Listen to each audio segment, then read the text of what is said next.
মোটামুটিভাবে মৌলিকভাবে তিনটে। একটা হইল আল্লাহওয়ালাদের সহবত, নুরানি পরিবেশ।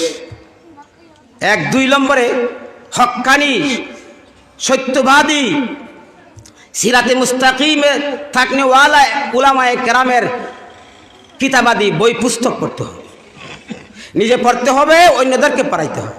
আকাবিরে দিন, সঠিক সহি দিন যাদের মধ্যে পাওয়া যায়, পুরান হাদিসের রূপরেখা তার মাথা থেকে পাও পর্যন্ত যাদেরকে পাওয়া গেছে, আপনার মনে চায় তার হাতের লিখা যত কিতাব আছে বর্তমানে বাংলাতেও বাইছে, এইগুলা নিজে পড়তে হবে, ঘরের সকলকে পড়াইতে হবে, গড়ে রাখতে হবে, দৈনিক মুতালা করতে হবে, দৈনিক তালিম দিতে হবে। ধীরে ধীরে কয়েক বছরের ভিতরে আপনার পরিবার সহি এবং সঠিক সিরাতে মুস্তাকিমের একটা গড় হয়ে যায়। বইয়ের দ্বারাও মানুষের জীবন গঠন হয়, পরিবার গঠন হয়, সন্তান গঠন হয়, হক্কানি আল্লাহওয়ালাদের বই। কিন্তু আজকে আমার ঘরের ভিতরে কোন বই আছে?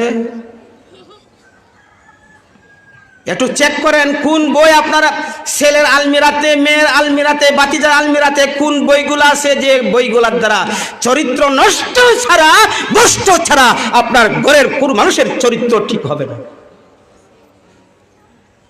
এইদিকে লক্ষ্য রাখতে হবে। একটা চিন্তার জগতে ধাক্কা দিয়ে যাচ্ছি, জানি না কয়দিন আসি না আসি।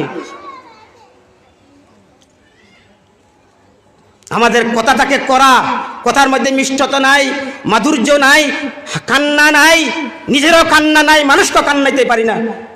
এই যে আমাদের আকাবিরদের চরিত্র বৈশিষ্ট্য।